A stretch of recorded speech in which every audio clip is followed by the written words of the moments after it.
Hello, I'm Thomas, and I'm the Fat Controller's #1 engine on the island of Sodor. Or, at least I used to be. You see, I'm no longer on Sodor, or at least not the Sodor I know and love. The Sodor I'm on has been taken over by modernization, and by that I do mean diesels. How did I get here? Well, it all started about a week ago, when Topham went on holiday.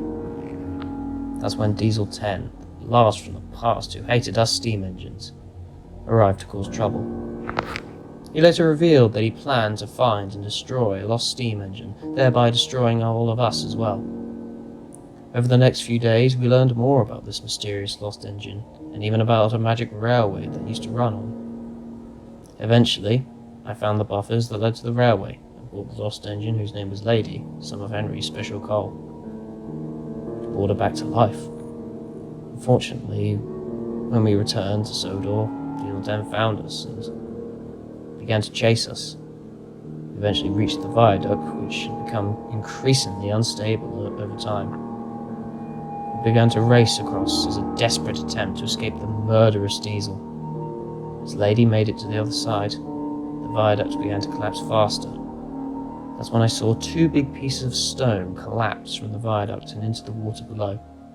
My driver slammed on the brakes, but I wasn't able to stop in time. I screamed as I slid off the edge of the now broken viaduct. It's the last thing I remember before blacking out. When I came to, I found myself in the scrapyards. Fire was out and I had an uneasy feeling in my smoke box. My driver was confused as well. That's when I noticed that my blue paint was rusted and old, with the word scrap plastered on my sides. My buffer beam was bented, and I had what looked like blood on my face.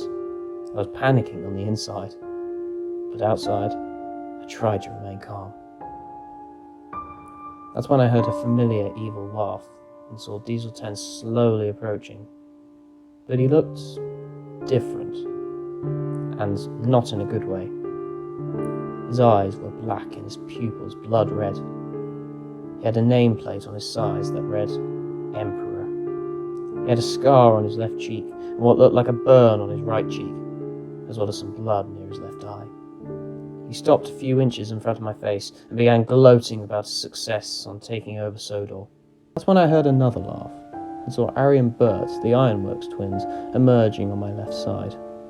I was horrified to see a very sad Toby behind them, with scrap spray painted on his sides as well. Ari and Bert left the scrapyard, leaving Toby behind.